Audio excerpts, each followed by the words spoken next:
गुरुदेवाय नमः। आप सभी को हमारा सादर प्रणाम। आज हम अद्भुत आश्चर्यजनक किंतु सत्य इस पुस्तक के 21वें भाग को सुनने वाले हैं, जिसका नाम है मैं अभागन उन्हें पहचान ना पाई। तो आइए इसे आरंभ करने से पूर्व हम परम पूज्य गुरुदेव जी, वंदनीय माता जी और माँ गायत्री को हृदय से प्रणाम करते हैं और इसे आरंभ करते हैं। सन 2009 ईस्वी की गुरु पूर्णिमा के दिन अपने पति और बेटे के साथ मैं हरिद्वार पहुंची। 2 कुली को साथ लेकर हम तीनों प्लेटफॉर्म से बाहर आए। सड़कों पर सन्नाटा छाया हुआ था। जगह जगह सेना के जवान तैनात थे।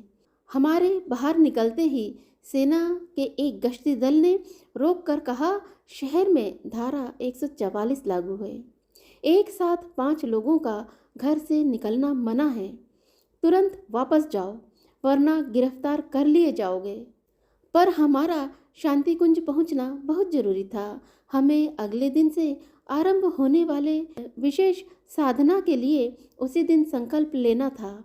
पति और बेटे को वहीं छोड़कर मैं सड़क की ओर बढ़ी। पति देव ने टोका, कहाँ जा रही हो? मैंने कहा, आगे जाकर देखती हूँ, शायद कोई सवारी मिल जाए। मेरा जवाब सुनकर वे मुझ पर बरस पड़े। तुमने सुना नहीं, धारा 144 लागू है। यहाँ कोई तेरा बाप बैठा है जो तुझे ले जाएगा? मैंने तमक कर कहा, हाँ है ना बाप, वही तो ले जाएगा। बाहर निकलकर काफ़ी देर तक खड़ी रही पर कोई सवारी नहीं मिली। मैंने घड़ी देखी, 20 मिनट बीत चुके थे। शाम होने से पहले पहुंचना जरूरी था। कुछ देर और रुकी रही तो संकल्प का समय निकल जाएगा। यह सोचकर मुझे रोना आ गया। हे गुरुदेव, अब क्या करूं? तुमने बुलाया तो मैं आ गई। अब तुम्हें कुछ ऐसा करो कि संकल्प ले सकूं। मुझे रोते देख गश्ती दल वाले आकर पूछताछ करने लगे। मैं उन लोगों को समझाने का प्रयास कर रही थी कि मेरा आज ही शांति कुंज पहुंचना बहुत जरूरी है। सभी यही कहते पैदल चले जाओ, मगर मैं उतनी दूर तक पैदल चल नहीं सकती थी और हमारे साथ सामान भी बहुत सारे थे। करीब 45 मिनट बाद सामने से एक रिक्शा वाला आता हुआ दिखा। उसने पीला कुर्ता पहन रखा था, कंधे पर पीला झोला भी लटकाए हुए था। पास आने पर मैंने उसे रोकते हुए कहा, बाबा मुझे शांति कुंज जाना है, चलोगे क्या? रिक्शा वाला बोला, बैठ जाओ, पहुंचा देता हूँ। मैंने कहा, मैं अकेली नहीं हूँ, मेरे साथ मेरा बेटा और मेरे पति हैं, कुछ सामान भी है। उसने कहा, ले आओ। वापस आकर मैंने बेटे से कहा, जल्दी से सामान उठाओ, एक रिक्शे वाला जाने को तैयार है। इतना सुनते ही मेरे पति बेटे से कहने लगे, तुम्हारी माँ तो पागल हो गई है। धारा 144 में रिक्शे वाले को कौन जाने देगा? इतने में रिक्शा वाला भी हमारे पास आकर बोला, चलना है तो चलो, नहीं तो मैं जा रहा हूँ। मैंने इन तीनों से कहा, कोई जाए या ना जाए, मैं तो जाती हूँ। मेरे रिक्शे पर बैठने के बाद वे दोनों भी सामान के साथ बैठे। रिक्शा अभी थोड़ी दूर ही चला था कि गश्ती दल वालों से सामना हुआ। उन्होंने रिक्शा किनारे लगवाकर कहा, पैदल जाना हो तो जाओ, रिक्शा नहीं जाएगा। रिक्शा वाला कुछ देर तो चुपचाप खड़ा रहा, फिर उसने नज़र बचाकर निकलने की कोशिश की, लेकिन गश्ती दल वालों ने उसे निकलने नहीं दिया।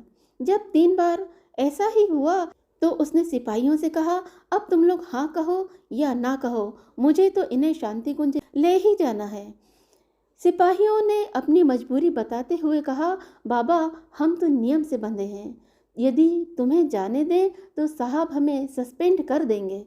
रिक्शे वाले ने कहा, तुम्हें कोई सस्पेंड नहीं करेगा। कहाँ हैं तुम्हारे साहब? ले चलो मुझे उनके पास। एक सिपाही रिक्शे वाले को साथ लेकर अंदर गया। देखते ही साहब कड़क कर बोले, क्या बात है? रिक्शे वाले ने बताया, बाबूजी इनका शांति कुंज पहुंचना बहुत जरूरी है, महिला है, इतनी दूर पैदल कैसे चलेगी, साथ में सामान भी है। दोनों की बहस में 10 मिनट बीत गए। अंत में बाबा ने कहा, रिक्शा नहीं जा सकता तो आप ही पहुंचाइए, आपके पास तो सरकारी गाड़ी है। इस बात पर पास ही बैठे साहब को हंसी आ गई। वे बोले, पढ़े, अरे जाने दो इसे, पागल है, मानेगा नहीं। रिक्शा आगे बढ़ चला। बाबा ने शांति कुंज के गेट पर पहुंचकर रिक्शा रोका। मैंने बाबा से कहा, तुम भी चलो, सुबह हवन करके चले जाना। बाबा मुस्कुराने लगे। अब मेरा ध्यान बाबा के चेहरे की तरफ गया। मैं यह देखकर चौंक पड़ी कि बाबा का चेहरा पूज्य गुरुदेव से मिलता जुलता है। पूजा घर में देर तक गुरुदेव का फोटो देखती रही। मुझे लगा कहीं ये गुरुदेव ही तो नहीं। वही कदकाठी, वही ललाट, वैसे ही ऊपर की तरफ लहराते बाल। फर्क सिर्फ इतना था कि बाबा की तरह उनकी दाढ़ी नहीं थी। तभी बाबा के बोलने से मेरा ध्यान टूटा। वे कह रहे थे, सामान अंदर ले जाओ, देर हो रही है। मैंने कहा, पहले भाड़ा तो दे दूं। वे बोले, एक बार में सारा सामान नहीं जा सकेगा, तुम लोग थोड़ा सामान अंदर रख कर आओ, तब तक मैं बाकी का सामान देखता हूँ। वापस आकर मैंने देखा कि सामान तो गेट के पास ही रखा है, लेकिन ना तो वहाँ कोई रिक्शा है, ना ही रिक्शे वाले बाबा। मुझे बड़ा आश्चर्य हुआ कि बिना पैसे लिए बाबा चले कैसे गए। अचानक मन में यह सवाल उठा, कहीं ये पूज्य गुरुदेव ही तो नहीं थे। हरिद्वार स्टेशन के पास धारा 144 होने के बावजूद एक रिक्शे वाले का आना, पुलिस वालों को मनाकर हमें शांति कुंज पहुंचाना अनायास ही तो नहीं हुआ। यह गुरुदेव की ही लीला है। बात समझ में आते ही मैंने दोनों हाथों से सिर पीट लिया। हाय अभागन, तुमने उन्हें पहले ही क्यों नहीं पहचाना। मैं बिलख उठी। हाय गुरुदेव, मुझे छलावा देकर चले गए। अपने बारे में बता दिया होता तो तुम्हारा क्या बिगड़ जाता। यह अभागन तुम्हारे चरणों की धूल अपने माथे से लगाकर अपना जीवन सफल बना लेती। प्रस्तुति नीताबेन, देवेंद्र भाई जानी, अहमदाबाद, गुजरात। तो आज के लिए केवल इतना ही।